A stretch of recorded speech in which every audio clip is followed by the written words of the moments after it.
धतूरे का जो पुष्प है उसको दो जगह पर समर्पित किया जाता है।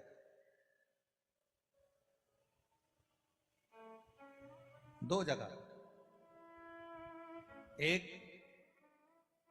धतूरे का पुष्प जहां भगवान शंकर का जल चढ़ाने जाते हो, पूजन करने जाते हो, स्मरण करने के लिए जाते हो, वहां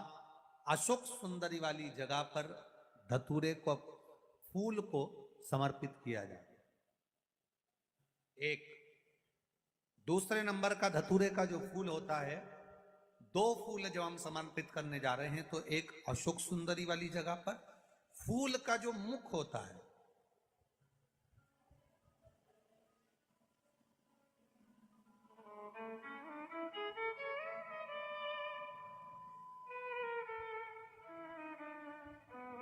मान लो ये फूल है धतूरे का, वैसे तो धतूरे का फूल लंबा होता है, आपने दर्शन किए किस किसने करे ना, सबने दर्शन, धतूरे का फूल लंबा होता है। अब वो लंबा जो पुष्प है उसका जो खिला हुआ भाग है, जो खिला हुआ और पीछे की जो डंडी है, तो अशोक सुंदरी वाली जगह पर जब हम समर्पित करते हैं, अशोक सुंदरी वाली जगह पर जब हम उसको चढ़ाते हैं, तो जैसे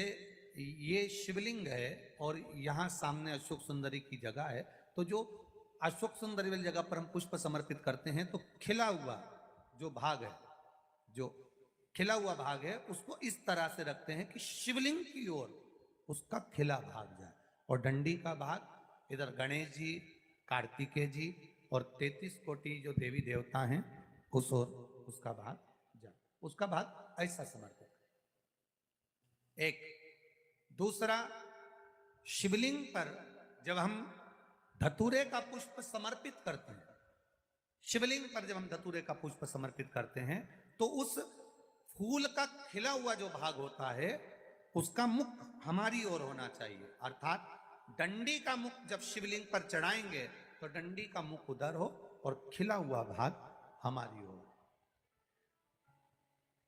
बहुत अंतर है महाराज, जैसे बेलपत्री चढ़ाते हैं तो बेलपत्री चढ़ाते समय डंडी का मुख अपने ओर कर लेते, पत्तियों का मुख उधर कर, तो खिला हुआ जो भाग है वो हम अपनी ओर रख लेते। अब कनेर का पुष्प इससे विपरीत में चलता है, कनेर का जो पुष्प होता है उसकी डंडी का मुख हम अपनी ओर रख लेते हैं और खिला हुआ भाग महादेव की ओर कर देते हैं, वो थोड़ा विपरीत हो जाता है। तो शिव तत्व कह रहा है, भगवान शंकर का संवाद कर रहा है, शिव महापुराण की कथा कर रही है। दो स्थान धतूरे के पुष्प को समर्पित करने के लिए दिए, कौन कौन सा स्थान है? जम के बोलो, पहला जम के बोलो, अशोक सुंदरी की स्थान पर खिला हुआ भाग कहां होना चाहिए? महादेव की और डंडी का भाग जहां 33 कोटि देवता हों, गणेश जी कार्तिकेय हों, उस ओर। और दूसरा देवाधिदेव महादेव के शीश पर।